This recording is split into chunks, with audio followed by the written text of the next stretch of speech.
सो ये गाइस, कैसे आप लोग? आई थिंक कि आप लोग की प्रिपरेशन और काफ़ी चलेगी। पहली क्लास है पॉलिटी की, और आपको पता है पॉलिटी से पहले हमने हिस्ट्री की समथिंग 6 क्लासेस गगन प्रजापति वाले चैनल पे ऑलरेडी कर रखी थी, लेकिन एक महीने का गैप आपको देखने को मिला और एक महीने से कोई भी क्लास नहीं आई है हिस्ट्री की, ना ही ज्योग्राफी की, किसी भी की। ठीक है, तो बहुत सारे स्टूडेंट्स जो कि मैंने मैसेज किया था पर्सनली कि भैया आपका ही जो नोट्स है वहाँ से मैं चीज़ों को प्रिपेयर कर रहा हूँ, नोट्स बना रहा हूँ, तो इसको डिसकंटिन्यू मत करिएगा। ठीक है, अब यहाँ पे मैंने एक साथ ही साथ न्यू चैनल भी बना लिया। तो भाई आपने न्यू चैनल क्यों बनाया? तो जो दोनों क्वेश्चन है इसका मैं आपको पहले आंसर दे देता हूँ, ताकि आपके जो माइंड है ना उसमें से जो भी कन्फ्यूजन या फिर डाउट्स हैं वो निकल जाए। ठीक है, उसके बाद हम लोग अपनी क्लासेस जो वो रेगुलर इसी चैनल पे स्टार्ट करने वाले हैं। चाहे आप हिस्ट्री की बात करो, जो पुरानी वाले क्लासेस थे वो भी आगे कंटिन्यू हो जाएंगी। ज्योग्राफी की बात करो, स्टडी जीके की बात करो, साइंस की बात करो, करंट अफेयर की बात करो, या फिर इकोनॉमिक्स की बात करो, पॉलिटिकल साइंस, तो यहाँ हमारी सारी चीज़ें चल रही हैं। तो सारी चीज़ें आपको इसी जो चैनल है यहाँ पे मिलेंगे, और प्रीवियस ईयर के जो क्वेश्चन है इंपॉर्टेंट वो सारी चीज़ें भी आपको कराई जाएंगी बिल्कुल कंटिन्यू तरीके से। ठीक है, लेकिन आपको मैं पहले बता देता हूँ कि भाई ये जो एक महीने का गैप है वो क्यों हुआ और डिसकंटिन्यूटी क्यों बनी। तो आपको पता है जो मेरा गगन प्रजापति वाला चैनल है उस पर लगभग 10,000 से लेके 1 लाख के आसपास प्रत्येक वीडियो पे व्यूज़ आते हैं। ठीक है, अब इतने व्यूज़ इस चैनल पे आते हैं, उस पर अचानक से 800 से 1,000 के आसपास व्यू आने लगे हर एक वीडियो पे। तो आपको पता है जो मैं जीके की वीडियो डाल रहा था ना उस पर 800 से 1,000 के आसपास सिर्फ व्यूज़ आ रहे थे, और इतने कम व्यूज़ आने की वजह से मेरा जो चैनल है ना वो बिल्कुल आने वाले टाइम में डेड हो जाता है। क्योंकि यूट्यूब का जो एल्गोरिदम है वो कुछ इसी तरीके से काम करता है। अगर आपने लगातार ख़राब वीडियो दिए या फिर ऐसे वीडियोज़ दिए जिसपे वीडियो व्यूज़ कम आ रहे हैं, तो आपको चैनल वो धीरे धीरे डेड होने लगता है और उसका जो एल्गोरिदम है वो बिल्कुल ख़राब हो जाता है। ठीक है, अब इतने कम व्यूज़ क्यों आ रहे थे भैया 800 से 1,000? क्योंकि जीके पढ़ने वालों की संख्या तो इतनी है, लेकिन जीके पढ़ने वाले जो मैक्सिमम स्टूडेंट्स हैं वो सिर्फ और सिर्फ प्रीवियस ईयर एक क्वेश्चन करते हैं। ठीक है, क्योंकि वो बहुत ईजी होता है।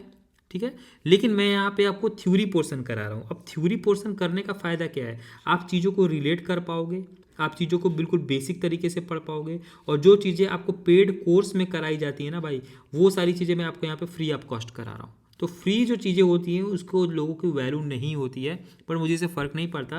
लेकिन मेरा जो चैनल है वो एटलीस्ट डेड ना हो, इसीलिए मैंने यहाँ पे न्यू चैनल बना लिया। और ये चीज़ मेरे माइंड में थोड़ी समय बाद आई, अभी से 2 से 3 दिन पहले आई। तो मैंने सोचा कि भाई न्यू चैनल बना लेते हैं, तो मैंने जो वादा किया था आप लोगों से वो भी कंप्लीट हो जाएगा। साथ ही साथ आपको जो डेप्थ में पढ़ना है, जो भी जेन्युइन स्टूडेंट्स हैं उनको सारी चीज़ें बिल्कुल डेप्थ में मिलेंगी। आप अपना नोट्स भी बना सकते हो, और इसका जो लोग भी टेलीग्राम चैनल पर हमारा टारगेट सीरीज ज्वाइन कर रखे हैं उनको भी सारे का सारा इसका जो स्क्रीन शॉट है वो मिलता जाएगा। ठीक है, तो चलो स्टार्ट करते हैं हम पॉलिटी से। और यार बहुत ज़्यादा टाइम वेस्ट नहीं करते हैं, ठीक है, क्योंकि टाइम बहुत ज़्यादा प्रीशियस है हमारे लिए। तो पहली क्लास से स्टार्ट करते हैं। आपको थोड़ी थोड़ी स्टोरी टेलिंग भी करते रहेंगे ताकि आप चीज़ों को बिल्कुल रिलेट कर पाओ। सिंपल लैंग्वेज बताएंगे, जैसे एक एस्पिरेंट पढ़ता है, जैसे एक स्टूडेंट पढ़ता है। ठीक है, सेम उसी तरीके से सारी चीज़ों को हम बताते जाएंगे, लेकिन चीज़ें डेप्थ में होंगी। ठीक है, भले ही एक स्टूडेंट इस वीडियो को देखे, लेकिन मैं चीज़ों को डेप्थ में पढ़ाऊंगा और रिलेवेंट पढ़ाऊंगा। कोई मतलब नहीं है भाई मुझे व्यूज़ आते या नहीं आते, क्योंकि ये मैंने नया चैनल बना रखा है। ठीक है, बाकी उस चैनल पे जो गगन प्रजापति वाला है उस पर आपको इन्फॉर्मेशन मिलती रहेगी हर बार की तरह। ठीक है, तो वहाँ पे इन्फॉर्मेशन मिलती रहेगी, और प्रीवियस ईयर के जो क्वेश्चन अगर कराने होंगे तो वो सारी चीज़ें मैं आपको वहाँ पे करा दूंगा, जिससे आपकी प्रैक्टिस अच्छी खासी हो जाए। ठीक है, तो अब हम यहाँ पे स्टार्ट करते हैं पॉलिटी से क्लास नंबर 1। ठीक है, तो आप यहाँ पे बिल्कुल चीज़ों को देखते जाना, समझते जाना। आप खुद देखोगे कि सारे क्वेश्चंस आपके बन रहे होंगे जब भी आप प्रीवियस ईयर क्वेश्चन लगाओगे या फिर जब भी आप मॉक लगाओगे। ठीक है, चलो स्टार्ट करते हैं भाई। 1757 की प्लासी की लड़ाई। अब देखो एक चीज़ सबसे पहले जान लो कि हम जो भारत का संविधान पढ़ने वाले हैं, आपको पता है हमारा जो भारत का संविधान है वो दुनिया का सबसे बड़ा लिखित संविधान है, सबसे बड़ा लिखित संविधान है। लेकिन इतने बड़ा जो लिखित संविधान है उसको बनाने के लिए कुछ न कुछ पहले भी तो हुआ होगा। कोई ना कोई छोटे छोटे एक्ट रहे होंगे, कोई ना कोई छोटे छोटे रूल्स पारित हुए होंगे। उन रूल्स से मिलते मिलते धीरे धीरे धीरे धीरे ये एक बड़ा सा संविधान लिखा गया होगा।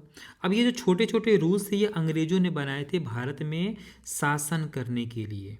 ठीक है, भारत में शासन करने के लिए अंग्रेजों ने बहुत सारे छोटे छोटे रूल्स बनाए थे, और इनमें से जो अच्छी अच्छी चीज़ें थीं उनको एक करके हमारे भारत का संविधान लिखा गया है। ठीक है, तो ये जो छोटे छोटे रूल्स थे सबसे पहले हम उनको पढ़ेंगे कि कैसे स्टार्ट हुआ था भारत में ब्रिटिश का शासन, या फिर जो लिखित संविधान है वो किस तरीके से स्टार्ट हुआ था। ठीक है, तो सबसे पहले हम अंग्रेजों द्वारा जो चीज़ें नियम बनाए गए थे, नियम कानून बनाए गए थे, उनके बारे में पढ़ेंगे, और ये धीरे धीरे कन्वर्ट हो जाएंगे हमारा जो भारत का अभी का संविधान है उसमें। तो यही हमारा जो कंटिन्यूटी है वो बनी रहेगी। देखो भैया जो 1757 है कि प्लासी की लड़ाई और 1764 के जो बक्सर के युद्ध को अंग्रेजों द्वारा जीत लिया गया। ठीक है। और जीतने के बाद बंगाल पर ब्रिटिश ईस्ट इंडिया कंपनी ने शासन स्थापित किया। तो भैया जो बक्सर का युद्ध था और प्लासी की जो लड़ाई थी, यही बहुत ही बड़ी निर्णायक लड़ाई थी, जिसके बाद जो ब्रिटिश ईस्ट इंडिया कंपनी है वो बंगाल पर शासन करना स्टार्ट कर देती है। और कहीं भी शासन करने के लिए रूल बनाना इम्पोर्टेंट होता है, ठीक है। तो ये जो रूल्स हैं उनके बारे में हम लोग आगे पढ़ने वाले हैं कि भारत में शासन करने के लिए ब्रिटिशों ने कौन कौन से रूल्स बनाए थे। अब यहाँ पे एक चीज़ आपको जाननी जरूरी होगी कि जो ब्रिटिश ईस्ट इंडिया कंपनी है ये कोई गवर्नमेंट नहीं है, ये एक प्राइवेट कंपनी है जो कि व्यापार के मकसद से हमारे भारत में आई थी। लेकिन व्यापार करने के साथ साथ और व्यापार करने के बाद इन्होंने शासन करना भी भारत में स्टार्ट कर दिया, ठीक है, एक तरीके से। और इस पे इनडायरेक्टली जो ब्रिटिश गवर्नमेंट है उसका शासन था, यानी कह सकते हो उसका कंट्रोल था, ठीक है। तो जो ब्रिटिश की गवर्नमेंट थी वो इसको भी थोड़ा अच्छे से कंट्रोल करना चाहती थी, किसको, ब्रिटिश ईस्ट इंडिया कंपनी को। तो इसको कंट्रोल करने के लिए जो ब्रिटिश की गवर्नमेंट थी उन्होंने भी कुछ रूल्स रेगुलेशंस बनाए, उनके बारे में भी हम लोग थोड़ा थोड़ा पढ़ेंगे, ठीक है। तो रूल्स रेगुलेशन के बारे में डायरेक्टली हमें पढ़ना है ब्रिटिश ईस्ट इंडिया कंपनी और ब्रिटेन की गवर्नमेंट द्वारा, ठीक है। इसी शासन को अपने अनुकूल बनाए रखने के लिए अंग्रेजों ने समय समय पर कई एक्ट पारित किए, कई रूल्स बनाए, जो भारतीय संविधान के विकास की सीढ़ियां बनी, जो कि मैंने आपको ऑलरेडी बता रखी है। यहाँ पे मैंने इंग्लिश और हिंदी दोनों में दे रखा है, इसलिए आपको कंटेंट थोड़ा सा लग रहा होगा काफ़ी ज़्यादा भरा भरा है, लेकिन यार दोनों टाइप के स्टूडेंट्स हैं तो इसीलिए मैंने हिंदी और इंग्लिश दोनों टाइप के स्टूडेंट्स को दे दिया है। भाई मैं देखो 4 से 5 घंटे मेहनत करके इस PDF को बनाता हूँ ताकि बिल्कुल चीज़ें आपको परफेक्ट मिले, व्यूज़ आए या ना आए, ठीक है। तो चीज़ों को आप बिल्कुल डिटेल में पढ़ते जाना, आप इन फॉन्ट्स पे मत जाना। आप ये जो डेप्थ में चीज़ें लिखी हुई है कि लग रहा हो कि भाई बड़ा सुंदर नहीं दिख रहा है बाकी टीचर्स की तरह, इस पे मत जाना, कंटेंट पे जाना आप, ठीक है। अब देखो जो सबसे पहला रूल बनता है वो है 1773 का रेगुलेटिंग एक्ट ऑफ 1773। ये सन है यानी ये ईयर है, 1773 में पहला regulating act British east India company British द्वारा बनाया जाता है। इसका संवैधानिक महत्व था, ठीक है, यानी कॉन्स्टिट्यूशनल जो सिग्निफिकेंट है, इंपॉर्टेंस है, वो क्या क्या था 1773 के रेगुलेटिंग एक्ट का। इस अधिनियम का अत्यधिक संवैधानिक महत्व है, जैसे भारत में ईस्ट इंडिया कंपनी के कार्यों को नियमित और नियंत्रित करने की दिशा में ब्रिटिश सरकार द्वारा उठाया गया यह पहला कदम था। यानी ये जो 1773 का रेगुलेटिंग एक्ट था, ये ब्रिटिश की में ये जो ईस्ट इंडिया कंपनी इसने नहीं बनाया था, इसको किसने बनाया था, ब्रिटिश गवर्नमेंट ने बनाया था। किसके लिए बनाया था, ईस्ट इंडिया कंपनी के जो कार्य हैं उसको नियमित और नियंत्रित रखने के लिए ब्रिटिश गवर्नमेंट ने 1773 का रेगुलेटिंग एक्ट बनाया था, ठीक है। अर्थात कंपनी के शासन पर संसदीय नियंत्रण स्थापित करना था। अब संसदीय नियंत्रण मतलब क्या है, ब्रिटिश सरकार से आप समझ सकते हो कि जो ब्रिटिश सरकार है वही संसद थी, और संसदीय नियंत्रण रखना था कंपनी के शासन पर कि कंपनी कैसे भारत में शासन करेगी। तो स्टार्टिंग में थोड़ा सा आपको डेप्थ में बता रहा हूँ, आपको लग रहा हो कि भैया थोड़ा सा ज़्यादा ही टाइम टेकन कर रहे हो, तो स्टार्टिंग में टाइम टेकन कर रहा हूँ, जब चीज़ों को आप रिलेट कर लोगे तो चीज़ें खटाखट हो जाएंगी, ठीक है। अब देखो, इसके द्वारा पहली बार कंपनी के प्रशासनिक और राजनीतिक कार्यों को मान्यता मिल गई। इसके द्वारा, किसके द्वारा, 1773 के रेगुलेटिंग एक्ट के द्वारा जो कंपनी है, कंपनी के प्रशासनिक और राजनीतिक कार्यों को मान्यता मिल गई, ठीक है। इसके द्वारा केंद्रीय प्रशासन की नींव रखी गई। अब इसकी विशेषताएं क्या थीं, 1773 के रेगुलेटिंग एक्ट की विशेषताएं देख लेते हैं। इस अधिनियम के द्वारा बंगाल के गवर्नर को बंगाल का गवर्नर जनरल बोला गया। पहले सिर्फ गवर्नर बोला जाता था बंगाल का, लेकिन ये जब एक्ट आया तो उसको गवर्नर जनरल बोले जाने लगा, ठीक है। तथा मुंबई और मद्रास के जो गवर्नर थे ना, वो इनके अंडर काम करने लगे। किसके अंदर, बंगाल के गवर्नर जनरल के अंदर। और इस एक्ट के तहत बनने वाले प्रथम जो गवर्नर जनरल हैं उनका नाम क्या था, लॉर्ड वारेन हेस्टिंगस, ठीक है। तो हेस्टिंगस से आप याद रख लेना, ये पहले बंगाल के गवर्नर जनरल थे। इस एक्ट के अंतर्गत कलकत्ता प्रेसिडेंसी में एक ऐसी सरकार स्थापित की गई जिसमें गवर्नर जनरल और उसकी परिषद के 4 सदस्य होते थे, जो अपनी सत्ता के उपयोग संयुक्त रूप से किया करते थे, ठीक है। इस अधिनियम के अंतर्गत देखो, जो इंपॉर्टेंट है उसको ही मैं अच्छे से समझाऊंगा, जो इंपॉर्टेंट नहीं है उसको सिर्फ हम रीड आउट करते जाएंगे। इस अधिनियम यानी 1773 के अंदर कलकत्ता में 1774 में एक उच्चतम न्यायालय की स्थापना की गई, उच्चतम न्यायालय की भी स्थापना कर दी गई। किसके द्वारा, इसी रूल के द्वारा। लेकिन सन कौन सा था? 1774 का, जिसमें मुख्य जो न्यायाधीश थे उनका नाम था सर एलिजाह इम्पे। एक मुख्य न्यायाधीश की स्थापना की गई और साथ ही साथ 3 अन्य न्यायाधीश की स्थापना की गई।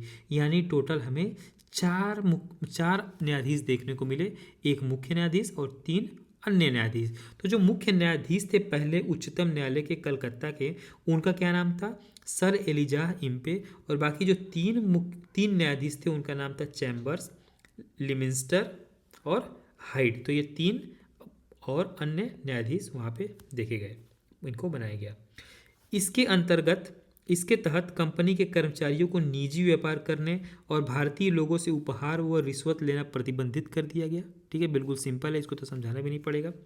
इस अधिनियम के द्वारा 1773 अधिनियम के द्वारा ब्रिटिश सरकार को बोर्ड ऑफ डायरेक्टरेट्स के माध्यम से कंपनी पर नियंत्रण सशक्त हो गया। ये चीज़ बार बार आ रही है कि कंपनी पर नियंत्रण उन्होंने करने लगा।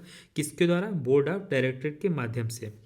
इसे भारत में इसके राजस्व, नागरिक और सैन्य मामलों की जानकारी ब्रिटिश सरकार को देना आवश्यक कर दिया गया। ठीक है, इसके द्वारा जो राजस्व यानी पैसे, जितने भी पैसे कमाई हो रही है कंपनी को, नागरिक और सैन्य मामलों की जो जानकारी थी वो ब्रिटिश सरकार को देना अनिवार्य कर दिया गया 1773 के रेगुलेटिंग एक्ट के द्वारा। ठीक है, एक्ट ऑफ सेटलमेंट। अब इसके बाद फिर क्या होता है कि एक नया एक्ट आता है 1781। कितने साल बाद?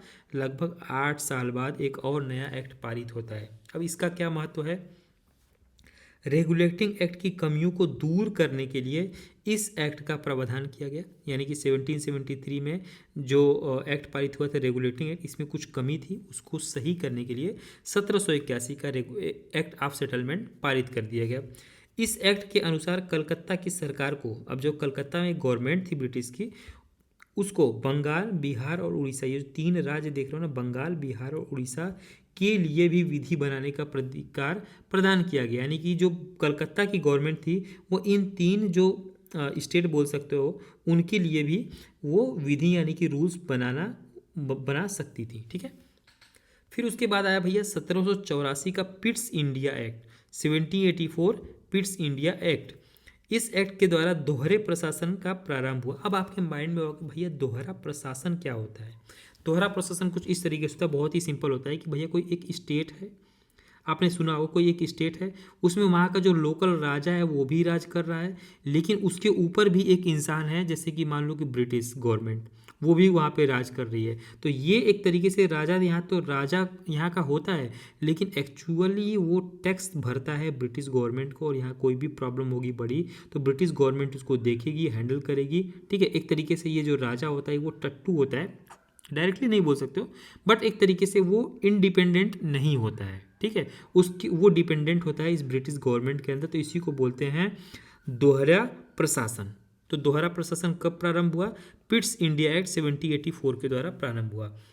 बोर्ड्स ऑफ डायरेक्टरेट व्यापारिक मामलों के लिए ये थे। अब बोर्ड्स ऑफ कंट्रोलर मतलब राजनीतिक मामलों के लिए बोर्ड्स ऑफ कंट्रोलर थे, और व्यापारिक मामलों के लिए बोर्ड्स ऑफ डायरेक्टरेट थे। उसके बाद आता है 1793 ईस्वी का चार्टर अधिनियम, चार्टर एक्ट 1793। इसका क्या इंपॉर्टेंस है सबको बस हम लोग देखते आते हैं।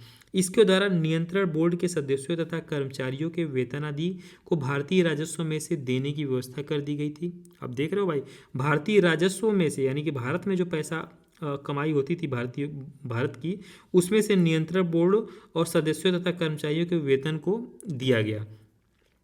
1813 यानी 1813 ईस्वी का चार्टर अधिनियम, चार्टर एक्ट 1813। इस अधिनियम का मुख्य विशेषता क्या थी? कंपनी के पत्र को 20 वर्षों के लिए बढ़ा दिया गया। अब जो कंपनी थी ना वो भारत में जब आई थी तो मान लो उस टाइम पे बोला कि भाई 5 वर्षों तक आप वहाँ पे रहोगे, 10 वर्षों तक रहोगे, तो उसी चीज़ को 20 वर्षों के लिए एक्स्ट्रा बढ़ा दिया गया था। ठीक है, कंपनी के भारत के साथ व्यापार करने के एकाधिकार को छीन लिया गया। यानी कि कंपनी को बोला गया कि सिर्फ आप ही भारत में आपको सिर्फ एकाधिकार नहीं है कि आप भारत में सिर्फ आप ही व्यापार करोगे, और भी कंपनियां कर सकती हैं। तो ये जो एकाधिकार था ना, इसको क्या बोलते हैं? मोनोपोली, उसको छीन लिया गया ब्रिटिश जो गवर्नमेंट थी उसके द्वारा कंपनी से। किंतु उसे चीन के साथ व्यापार और पूर्वी देशों के साथ चाय के व्यापार के संबंध में 20 वर्षों के लिए एकाधिकार प्राप्त रहा। यानी चीन के साथ वो कर सकते थे, और पूर्वी जो देश थे उनके लिए भी मोनोपोली जो है उनका स्टार्ट रहा। कुछ सीमाओं के अधीन सभी ब्रिटिश नागरिकों के लिए भारत के साथ व्यापार खोल दिया गया। 1813 से पहले ईसाई पादरियों को भारत में आने की आज्ञा नहीं थी, लेकिन जो 1813 का चार्टर अधिनियम था उसके द्वारा ईसाई पादरी जो हैं वो भारत में आने के लिए उनको आज्ञा मिल गई। ठीक है, उसके बाद आता है 1813 के बाद 20 साल बाद आता है 1833 का चार्टर अधिनियम, चार्टर एक्ट 1833। अब इसके जो मेन फीचर्स थे क्या क्या थे? इसके द्वारा कंपनी के व्यापारिक अधिकार पूर्णतः समाप्त कर दिए गए। अब जो मतलब देख रहे हो 1833 में जो चार्टर अधिनियम आया था, कंपनी अब व्यापार ही नहीं कर सकती थी भारत में। ठीक है, तो पूर्णतः समाप्त कर दिया गया कि कंपनी कोई भी व्यापार करेगी। अब कंपनी का कार्य क्या हुआ? अब कंपनी का कार्य ब्रिटिश सरकार की ओर से मात्र भारत का शासन करना रह गया, यानी कि यहाँ जो ब्रिटिश की गवर्नमेंट थी ना, उसने एक टट्टू की तरह बोल सकते हो या फिर एक डिपेंडेंट यहाँ पे गवर्नमेंट बनाई, जिसको बोला गया कि भाई ये कंपनी है और ये भारत पे शासन करेगी। लेकिन ये एक्चुअली शासन नहीं कर रहा है, ये शासन नहीं कर रहा है British India company. Actually Britain का ये जो गवर्नमेंट है वो शासन कर रहा है, लेकिन इसके माध्यम से कर रहा है। तो अब ये व्यापार नहीं करेंगे ये लोग, अब क्या करेंगे? ये भारत पे राज करेंगे, लेकिन किसके अंतर्गत? ब्रिटिश के गवर्नमेंट के अंतर्गत। तो ये चीज़ 1833 के जो चार्टर अधिनियम है उसके द्वारा हुई। ठीक है, अब जो बंगाल का गवर्नर जनरल है उसको भारत का गवर्नर जनरल कहा जाने लगा। देख रहे हो भाई, जो बंगाल का गवर्नर जनरल था उसको भारत का गवर्नर जनरल 1833 का जो चार्टर अधिनियम था उसके अकॉर्डिंग कहा जाने लगा।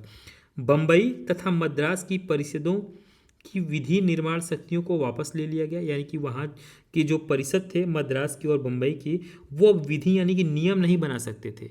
ठीक है, उनकी जो शक्तियाँ थी नियम बनाने की उसको वापस ले लिया गया 1833 के अधिनियम द्वारा। विधिक परामर्श हेतु, यहाँ पे लिखा हुआ है भाई, विधिक परामर्श हेतु गवर्नर जनरल की परिषद में विधि सदस्य के रूप में चौथे सदस्य को शामिल किया गया। और भारत में दास प्रथा जो उस टाइम पे चल रही थी विधि विरुद्ध घोषित कर दिया गया। ठीक है, 1843 में उसका उन्मूलन कर दिया गया। तो जो दास प्रथा भारत में चल रही थी, अब दास प्रथा आपको पता ही होगा कि कोई एक मनुष्य होता है, कोई होता है तो वो एक गुलाम की तरह रहता है किसी के अंडर, वो फ्री नहीं रहता है।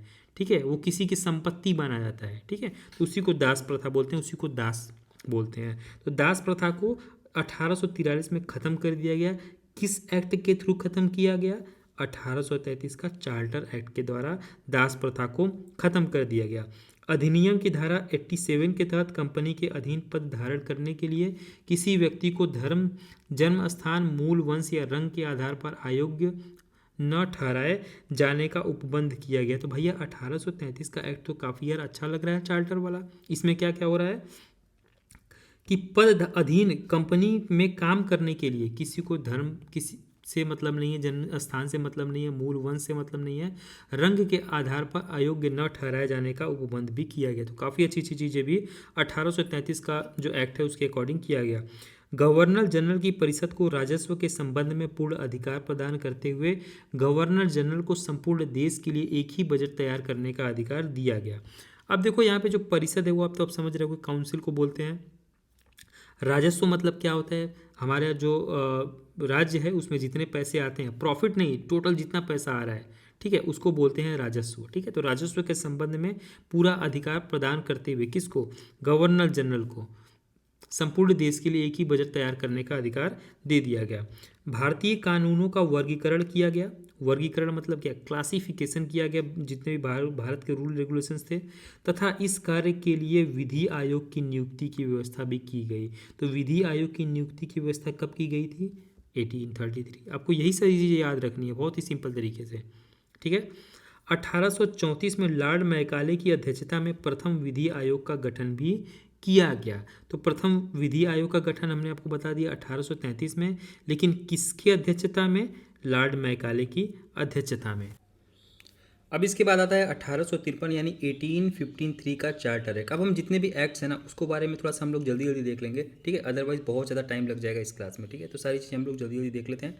इस अधिनियम के द्वारा सेवाओं में नामजदगी का सिद्धांत समाप्त कर कंपनी के महत्वपूर्ण पदों को प्रतियोगी परीक्षाओं के आधार पर भरने की व्यवस्था की गई। अब नामजदगी क्या मतलब होता है? नामजदगी मतलब डायरेक्ट भर्ती, एक तरीके से समझ सकते हो। मतलब किसी की सिफारिश की गई या फिर किसी को चुन लिया गया डायरेक्टली किसी पोस्ट के लिए, उसकी जगह उसको ख़त्म कर दिया गया और उसकी जगह प्रतियोगी परीक्षाओं प्रतियोगी जो परीक्षाएं हैं जैसे कि अपने कंपटीशन होता है उस तरीके से एग्ज़ाम करा के नियुक्ति कराए जाने लगी। इसके लिए 1854 में मैकाले समिति की नियुक्ति की गई, यानी कि जो प्रतियोगी परीक्षा होंगी इनको कराने के लिए मैकाले समिति की नियुक्ति की गई थी 1854 में। इस अधिनियम के द्वारा गवर्नर जनरल की परिषद के विधायी एवं प्रशासनिक कार्यों को अलग कर दिया गया, यानी गवर्नर जो जनरल था पहले वो विधायी और प्रशासनिक दोनों तरह के कार्य देखते थे परिषद के, ठीक है। लेकिन उसके बाद फिर जो ये अधिनियम था 1853 का, उसके बाद जो गवर्नर जनरल है उनके विधायी और प्रशासनिक कार्यों को अलग कर दिया गया, ठीक है। इसके तहत परिषद में 6 नए पार्षद जोड़े गए जिन्हें विधान परिषद कहा गया। अब इसी तरीके से आगे आने वाले टाइम में हम लोग देखेंगे बहुत सारे एक्ट आते जाते हैं। उसके बाद आया है 1858 का भारत शासन अधिनियम, गवर्नमेंट ऑफ इंडिया एक्ट 1858। ये भी काफ़ी इंपॉर्टेंट है, इसका जो इंपॉर्टेंट की फीचर है वो हम देख लेते हैं। भारत का शासन कंपनी से लेकर ब्रिटिश क्राउन के हाथों में सौंपा गया। मतलब कि हमने आपको पहले क्या बताया था कि जो कंपनी है ब्रिटिश ईस्ट इंडिया कंपनी, वो पहले शासन करती थी भारत में इनडायरेक्टली, ठीक है। लेकिन अब डायरेक्टली यहाँ पे कंपनी से शासन लेके ब्रिटिश क्राउन के हाथों में भारत का जो शासन है वो सौंप दिया गया। भारत में मंत्री पद की व्यवस्था भी की गई। इससे पहले यानी 1858 से पहले भारत में मंत्री पद की कोई भी व्यवस्था नहीं थी। 1858 एक्ट के दौरान हमें मंत्री पद की व्यवस्था देखने को मिलती है। 15 सदस्यों की भारत परिषद का सृजन हुआ, यानी कि स्टार्टिंग हुई 15 सदस्यों की भारत परिषद का। 8 सदस्य जिसमें ब्रिटिश सरकार द्वारा एवं 7 सदस्य कंपनी के निदेशक मंडल द्वारा इसमें चुने गए। भारतीय मामलों पर ब्रिटिश संसद का सीधा नियंत्रण स्थापित किया गया। मैंने आपको बताया कि भाई यहाँ से कंपनी से लेकर जो शासन है वो ब्रिटिश क्राउन के हाथ में दे दिया गया। इसका क्या मतलब हुआ? इसका मतलब कि भाई भारतीय जो मामले थे, जो भी भारतीय बोल सकते हो कि इंडियन अफेयर्स थे, उनमें ब्रिटिश संसद का सीधा नियंत्रण हो गया, ठीक है। इसके बाद जो मुगल सम्राट हैं, मुगल सम्राट उस टाइम पे जो भी थे उनको पद को ही डायरेक्टली समाप्त कर दिया गया कि भाई अब कोई भी मुगल सम्राट नहीं होगा, यानी इसके जो बच्चे होंगे वो कोई सम्राट की उपाधि उनको दी नहीं जाएगी। इस अधिनियम के द्वारा बोर्ड ऑफ डायरेक्टरेट तथा बोर्ड ऑफ कंट्रोल को भी समाप्त कर दिया गया। भारत में शासन संचालन के लिए ब्रिटिश मंत्रिमंडल में एक सदस्य के रूप में भारत के राज्य सचिव की नियुक्ति की गई, यानी कि 1858 के एक्ट के 1858 है ना भाई, 1858 के दौरान यहाँ पे आपको secretary of state of India देखने को मिलता है। वो अपने कार्यों के लिए ब्रिटिश संसद के प्रति उत्तरदायी होता था, यानी कि भारत में एक secretary of state of India नियुक्त किया गया जो कि डायरेक्ट जो भारत में चीज़ें चलती थी वो ब्रिटिश जो संसद है उसके प्रति उत्तरदायी होता था, उसको ये जवाबदेह होता था, ठीक है। भारत के प्रशासन पर इसका संपूर्ण नियंत्रण था। उसी का वाक्य अंतिम होता था, चाहे वो नीति के विषय में हो या फिर अन्य ब्यौरे के विषय में। यानी कि यहाँ पे इंपॉर्टेंट है 1858 एक्ट के दौरान secretary of state of India की स्थापना की गई और ये जो है वो डायरेक्टली जो भी चीज़ें होती थी वो ब्रिटिश संसद में प्रस्तुत करता था और इसी का ही डायरेक्ट नियंत्रण होता था भारत के प्रशासन पर, और यही जो बोलता था वही अंतिम होता था, ठीक है। भारत के गवर्नर जनरल का नाम बदलकर वायसराय कर दिया गया। 1858 एक्ट के दौरान भारत का जो गवर्नर जनरल था उसका अब नाम सिर्फ बदल दिया गया, उसको वायसराय बोला जाने लगा। अब जो इस टाइम के गवर्नर जनरल लॉर्ड कैनिंग थे, यानी कि लॉर्ड कैनिंग गवर्नर जनरल थे, अब नाम बदल दिया गया तो ये भी बदल गए, ठीक है। तो लॉर्ड कैनिंग अब गवर्नर जनरल की जगह प्रथम वायसराय बन गए। तो भारत में प्रथम वायसराय कौन हुए? तो लॉर्ड कैनिंग प्रथम वायसराय हुए और अंतिम गवर्नर जनरल हुए, ठीक है। उसके बाद आता है भाई 1861 का भारत परिषद अधिनियम, इंडियन काउंसिल एक्ट 1861। इसकी इंपॉर्टेंस क्या थी? गवर्नर जनरल की कार्यकारिणी परिषद का विस्तार किया गया, यानी जो गवर्नर जनरल थे उनका जो एग्जीक्यूटिव काउंसिल था उसको एक्सपेंड कर दिया गया। विभागीय प्रणाली का प्रारंभ हुआ लॉर्ड कैनिंग द्वारा, जैसे कि डाक विभाग है और जितने भी सारे विभाग है ना, वो सारे के सारे इस तरीके से विभाग का स्टार्ट हुआ लॉर्ड कैनिंग के द्वारा 1861 एक्ट के दौरान। गवर्नर जनरल को पहली बार अध्यादेश जारी करने की शक्ति प्रदान की गई। अब अध्यादेश क्या होता है? तो छोटे शब्दों में आप समझ लो कि डायरेक्ट कोई रूल तुरंत बना दिया जाए और उसको इम्प्लीमेंट कर दिया जाए बिना संसद में उसको पास किए हुए, बिना लोगों से राय मशवरा लिए हुए। तो जो गवर्नर जनरल हैं वो 1868 के दौरान डायरेक्ट अध्यादेश पास कर सकते थे और इसकी अवधि 6 महीने की होती थी, यानी जो अध्यादेश है वो 6 महीने तक लागू रहेगा, ठीक है। तो अध्यादेश मतलब भी आप समझ गए। और 1868 एक्ट के दौरान ये आया था। गवर्नर जनरल को बंगाल, उत्तर पश्चिमी सीमा प्रांत और पंजाब में विधान परिषद स्थापित करने की शक्ति भी प्रदान की गई। अभी आपको पता होगा विधान परिषद है और विधान सभा होता है, इसी तरीके से उस टाइम पे विधान जो परिषद था वो उत्तर पश्चिमी सीमा प्रांत और पश्चिम में विधान परिषद स्थापना करने की शक्ति गवर्नर जनरल को उस टाइम पे प्रदान कर दी गई थी। इसके द्वारा कानून बनाने की प्रक्रिया में भारतीय प्रतिनिधियों को शामिल करने की शुरुआत हो गई। वायसराय कुछ भारतीयों को विस्तारित परिषद में गैर सरकारी सदस्यों के रूप में नामांकित कर सकता था, यानी कि जो सरकारी संस्था थी ना उस टाइम पे विधान परिषद, ठीक है, उसमें कुछ भारतीयों को वो चाहे तो वायसराय जो उस टाइम पे था वो चाहे तो विस्तारित परिषद में गैर सरकारी सदस्यों के रूप में नामांकित कर सकता था, सरकारी नहीं। ठीक है, नोट यहाँ पे कुछ इंपॉर्टेंट है। 1862 में लॉर्ड कैनिंग ने 3 भारतीयों, ठीक है, बनारस के राजा, पटियाला के महाराज और सर दिनकर राव, ये 3 लोग थे जिसको लॉर्ड कैनिंग ने विधान परिषद में मनोनीत किया था। तो यहाँ पे आप एग्जाम में पूछ सकता है कि भाई किन में से कौन है जिनको शामिल नहीं किया गया था फिर किया गया था। तो ये 3 याद कर लो, बनारस के राजा, पटियाला के महाराज और सर दिनकर राव। इन तीनों को लॉर्ड कैनिंग ने विधान परिषद में मनोनीत किया था 1861 के एक्ट के दौरान। ठीक है, अब देखो 1873 का अधिनियम एक्ट 1873, इस अधिनियम के द्वारा यह उपबंध किया गया कि ईस्ट इंडिया कंपनी को किसी भी समय भंग किया जा सकता है। 1 जनवरी 1884 को ईस्ट इंडिया कंपनी को औपचारिक रूप से यानी कि परमानेंट तरीके से कह सकते हो अकॉर्डिंग टू रूल रेगुलेशन भंग कर दिया गया, यानी कि खत्म कर दिया गया। ईस्ट इंडिया कंपनी अब भारत पे शासन नहीं करेगी। तो भाई इन लोग का क्या था ना कि कोई भी चीज़ करनी होती थी, कोई भी चीज़ करनी है इनको तो उससे पहले एक एक्ट लेके आते थे और एक्ट लेके आने के बाद वो काम को कर देते थे, मानी कि सारी चीज़ें रूल रेगुलेशन से करते थे। तो 1873 का जो अधिनियम आया था उसमें इन्होंने ईस्ट इंडिया कंपनी को बिल्कुल औपचारिक यानी रूल रेगुलेशन से भंग कर दिया था। शाही उपाधि अधिनियम आया 1876 का, रॉयल टाइटल एक्ट 1876 एडी। अब देखो यहाँ पे आपने देखा ना एक चीज़ कि भाई ये जो एक्ट आया ये किस लिए आया, ये इसको भंग करने के लिए आया। इसी तरीके से जो शाही उपाधि अधिनियम आया तो एक और रूल लेके आया, और रूल किस लिए लेके आया, 28 अप्रैल 1876 को एक घोषणा द्वारा महारानी विक्टोरिया को भारत की सामग्री घोषित कर दिया गया, यानी भारत की जो रानी है वो घोषित करने के लिए इस रूल को उन्होंने लेके आया। तो पहले रूल लेके आते थे उसके बाद अपना काम कर लेते थे। इस अधिनियम द्वारा गवर्नर जनरल की केंद्रीय कार्यकारिणी में 6ठे सदस्य की नियुक्ति की गई और उसे लोक निर्माण विभाग का कार्य सौंपा गया। 1892 का भारत परिषद अधिनियम इंडियन काउंसिल एक्ट 1892। अब इसकी इंपॉर्टेंस क्या है, अप्रत्यक्ष चुनाव प्रणाली की शुरुआत हुई। अप्रत्यक्ष चुनाव मतलब समझ रहे हो, मतलब डायरेक्टली जो है ना हम लोग गवर्नमेंट को नहीं चुनेंगे, ठीक है, वही होता है अप्रत्यक्ष चुनाव प्रणाली की शुरुआत 1892 के एक्ट में हुई थी। इसके द्वारा राजस्व एवं व्यय अथवा बजट पर बहस करने तथा कार्यकारिणी से प्रश्न पूछने की शक्ति दी गई। ठीक है, 1909 का भारतीय परिषद अधिनियम इंडियन काउंसिल्स एक्ट 1909। अब ये जो इंपॉर्टेंट है उसको मैं अच्छे से डिस्क्राइब करूंगा, अदरवाइज आप माइंड में थोड़ा थोड़ा चीज़ों को बैठाते जाना। मार्ले मिंटो सुधार। अब जो मार्ले हैं मिंटो ये दोनों अलग अलग हैं, आगे हम लोग देखेंगे मार्ले कौन थे मिंटो कौन थे। मुख्य विशेषताएं, मतलब कि 1909 का एक्ट था ना इसको ही हम लोग मार्ले मिंटो सुधार भी बोलते हैं, लेकिन मार्ले अलग हैं, मिंटो अलग अलग इंसान का नाम है जिनको जोड़ के मार्ले मिंटो सुधार नाम दिया गया है। इसकी जो सबसे इंपॉर्टेंट चीज़ थी 1909 एक्ट की, वो थी पहली बार मुस्लिम समुदाय के लिए पृथक प्रतिनिधित्व का उपबंध किया गया, यानी कि जो मुस्लिम लोग हैं वो सिर्फ मुस्लिम लोग को ही चुनेंगे। ठीक है, समझ गया। तो ये एक तरीके से क्या था, इसके अंतर्गत मुस्लिम सदस्यों का चुनाव मुस्लिम मतदाता ही कर सकते हैं। ठीक है, 1909 एक्ट के दौरान, जिसको मार्ले मिंटो एक्ट भी बोला जाता है, और ये बहुत खतरनाक था। क्यों खतरनाक था, भारत सरकार अधिनियम के तहत पहली बार विधायिका में कुछ निर्वाचित प्रतिनिधियों की मंजूरी।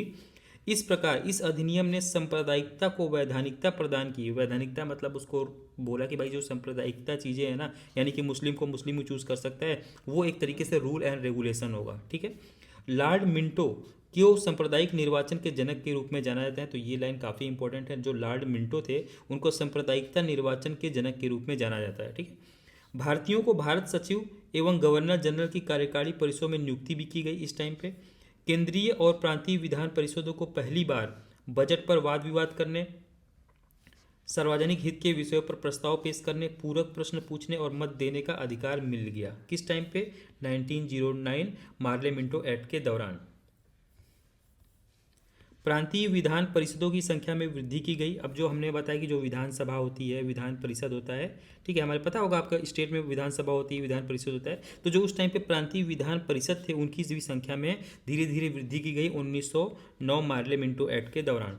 जो सत्येंद्र प्रसाद सिन्हा थे वायसराय की कार्यपालिका परिषद के प्रथम भारतीय सदस्य बने, उन्हें विधि सदस्य बनाया गया। अब देखो यहाँ पे आप चीज़ें देख रहे होगे कि भाई जो वायसराय की कार्यपालिका परिषद उसमें पहले भारतीयों को ऐड नहीं किया जाता या फिर औपचारिक रूप से ऐड किया जाता था। तो यहाँ पे जो सत्येंद्र प्रसाद सिन्हा थे ये वायसराय की कार्यपालिका परिषद के प्रथम भारतीय सदस्य इन्हें बनाया गया। ठीक है, इस अधिनियम के तहत यानी 1909 के मार्ले मिंटो एक्ट के दौरान presidency corporation, chambers of commerce, विश्वविद्यालयों और जमींदारों के लिए अलग प्रतिनिधित्व का प्रावधान किया गया। नोट, 1909 में लॉर्ड मार्ले इंग्लैंड में भारत के राज्य सचिव थे। अब हमने आपको बताया था ना कि मार्ले अलग थे, मिंटो अलग थे। तो जो मार्ले थे वो भारत के राज्य सचिव थे और जो लॉर्ड मिंटो थे वो भारत के वायसराय थे। भारत में ब्रिटेन के सभी संवैधानिक प्रयोगों में से सबसे कम समय तक चलने वाला अधिनियम 1909 भारत परिषद अधिनियम था। भाई जो 1909 अधिनियम था वो भारत में ब्रिटेन के जितने भी उन्होंने संवैधानिक प्रयोग किए थे, जितने भी एक्ट लेके आए थे, ये सबसे कम टाइम चला था 1909 का मार्ले मिंटो एक्ट। इसके बाद आता है 1919 का भारत शासन अधिनियम जो कि बहुत ज़्यादा इंपॉर्टेंट है, 1919 एक्ट। ठीक है, अब इसमें क्या क्या चीज़ हुआ था? मॉन्टेस्क्यू चेम्सफोर्ड सुधार भी इसको बोला जाता है। किसको बोला जाता है? 1919 के भारत शासन अधिनियम को। इसकी जो मुख्य विशेषताएं यानी कि की फीचर्स था क्या था? 1919 जो एक्ट आया था इन्होंने क्या क्या चीज़ें लेके आई थी? केंद्र में द्विसदनात्मक विधायिका, आपको पता है ना कि एक होता है राज्यसभा और एक होता है लोकसभा। ठीक है, तो इसी तरीके से उस टाइम पे दो सदन इन्होंने लेके आए, दो सदन का इंट्रोडक्शन इन्होंने किया था जिसको बोलते हैं द्विसदनात्मक विधायिका, by cameral legislature at the centre. इसमें क्या क्या चीज़ें थी? केंद्र में द्विसदनात्मक विधायिका की स्थापना की गई। प्रथम राज्य परिषद और दूसरा क्या था? केंद्रीय विधानसभा। तो पहला क्या था? राज्य परिषद था, जिसको अपर सदन भी आप लोग बोल सकते हो, इसको लोअर सदन भी आप लोग बोल सकते हो। ठीक है, यानी निचला सदन और ऊपर का सदन। ठीक है, इसको बोलते थे स्टेट काउंसिल और इसको बोलते थे सेंट्रल असेंबली। लेकिन जो राज्य परिषद था इसकी विशेषता क्या थी? इसमें जो सदस्यों की संख्या थी वो 60 थी, 34 निर्वाचित थी और बाकी जो बचे वो मनोनीत थी। ठीक है, इसका कार्यकाल जो होता था वो 5 वर्ष का होता था। लेकिन जो द्वितीय केंद्रीय विधानसभा था यानी कि सेंट्रल असेंबली था, इसमें सदस्यों की संख्या 144 थी और 144 में जो 40 थे वो मनोनीत थे और 104 जो थे वो निर्वाचित हुआ करते थे और जो इनका कार्यकाल हुआ करता था वो 3 वर्ष का हुआ करता था। दोनों सदनों के अधिकार समान थे, लेकिन सिर्फ एक डिफरेंस था कि जो बजट पर स्वीकृति प्रदान करने का अधिकार था वो निचला सदन को दिया गया था। और निचला सदन कौन सा था? केंद्रीय विधानसभा यानी कि सेंट्रल असेंबली थी, वो जो निचला सदन है वो केंद्रीय विधानसभा था। ठीक है, उसके बाद फिर प्रांतों में द्वैत शासन प्रणाली की भी स्थापना की गई। प्रांतों में द्वैत शासन प्रणाली का प्रवर्तन किया गया। A dual government system was implemented in the province. और आपको मैंने डुअल गवर्नमेंट सिस्टम आपको ऑलरेडी मैंने बता रखा है किस तरीके से काम करता है। प्रांतों में द्वैत शासन के जनक लियोनस कार्टियस थे। अब यहाँ पे आपसे क्वेश्चन पूछ सकता है कि भाई प्रांतों में जो द्वैत शासन है ना उसको लागू किसने किया था या फिर उसके जनक कौन थे, स्टार्टिंग किसने किया था? लियोनस कार्टियस जो थे वो प्रांतों में द्वैत शासन के जनक इनको माना जाता है। विषयों का वर्गीकरण किया गया। अगर आप पॉलिटी ऑलरेडी पढ़े होगे तो आपको पता होगा कि भाई कुछ आरक्षित विषय होते हैं, यानी ये जो विषय होते हैं ये काफ़ी इंपॉर्टेंट होते हैं, इन पे सिर्फ सेंट्रल रूल बना सकता है। ठीक है, और इसी तरीके से कुछ अनारक्षित विषय होते हैं या फिर हस्तांतरित विषय होते हैं, इस पे स्टेट गवर्नमेंट सिर्फ रूल बना सकता है। लेकिन कुछ विषय ऐसे होते हैं जिसपे दोनों रूल बना सकते हैं। तो उसी तरीके से उस टाइम पे भी चीज़ें थी, थोड़ी सी डिफरेंट थी। तो क्या क्या चीज़ें थी वो हम देख लेते हैं। कुछ रिजर्व सब्जेक्ट थे। रिजर्व सब्जेक्ट जैसे पेंशन थे, क्रिमिनल ट्राइब्स थे, इलेक्ट्रिसिटी, गैस, बॉयलर, ये सारे के सारे जो आप जो टॉपिक्स देख रहे हो ये आरक्षित विषय थे। और कुछ हस्तांतरित विषय यानी ट्रांसफर्ड सब्जेक्ट थे, जैसे कि शिक्षा, पुस्तकालय, संग्रहालय, ये सारे के सारे आप जो टॉपिक्स देख रहे हो ना ये सारे के सारे आपके हस्तांतरित विषय थे। अब इसमें इंपॉर्टेंट क्या चीज़ें हैं? जो आरक्षित विषयों का जो प्रशासन गवर्नर और उसकी कार्यकारी परिषद द्वारा किया जाना था, जबकि हस्तांतरित विषयों का प्रशासन विधान परिषद के प्रति उत्तरदायी मंत्रियों की सहायता से किया जाना था। तो दोनों में यही डिफरेंस था। इस द्वैत शासन प्रणाली को 1935 के एक्ट द्वारा समाप्त कर दिया गया। अब ये जो द्वैत शासन था यानी कि डुअल नेचर गवर्नमेंट बोल सकते हो, इसको समाप्त कर दिया गया 1935 में। इसके बाद एक्ट आया, यानी कि 1919 का जो एक्ट था उसके बाद 1935 का एक्ट आया था और उस 1935 एक्ट के द्वारा जो डुअल गवर्नमेंट था उसको द्वैत शासन उसको खत्म कर दिया गया। ठीक है, अन्य महत्वपूर्ण प्रावधान भी किए गए थे 1919 एक्ट के द्वारा। भारत सचिव को भारत में महालेखा परीक्षक की नियुक्ति का अधिकार दिया गया, यानी controller controller and auditor general of India. अब ये क्या करता है, ये पूरा पैसे का देख रेख करता है, जितना भी सेंट्रल गवर्नमेंट में पैसा आता है उसका देख रेख करता है एक तरीके से controller and auditor general of India, जिसको CAG भी हम लोग बोलते हैं। ठीक है, तो भारत सचिव को भारत में महालेखा परीक्षक की नियुक्ति का अधिकार दे दिया गया।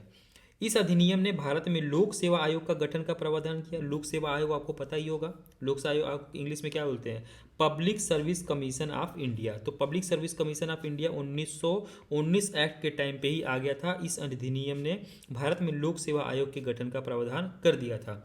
1926 में ली आयोग, एक ली आयोग नाम की संस्था थी, जिन्होंने इसकी सिफारिश पे केंद्रीय लोक सेवा आयोग का गठन किया गया था, यानी सेंट्रल पब्लिक सर्विस कमीशन का गठन किया गया था ली आयोग के सिफारिश पे। ये बहुत इंपॉर्टेंट और डेप्थ चीज़ें आपको मैं बताते चल रहा हूँ।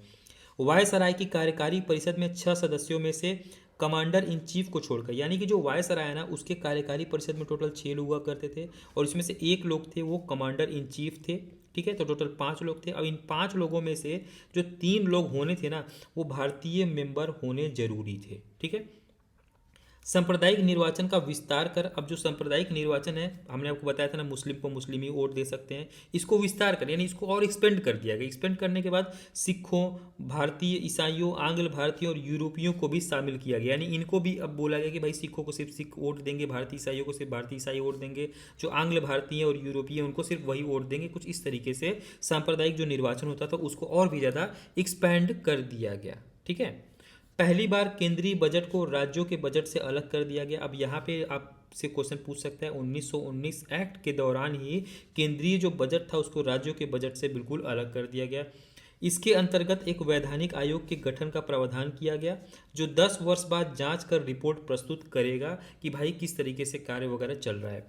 वायसराय की अध्यादेश जारी करने की शक्तियाँ बनाए रखी गई।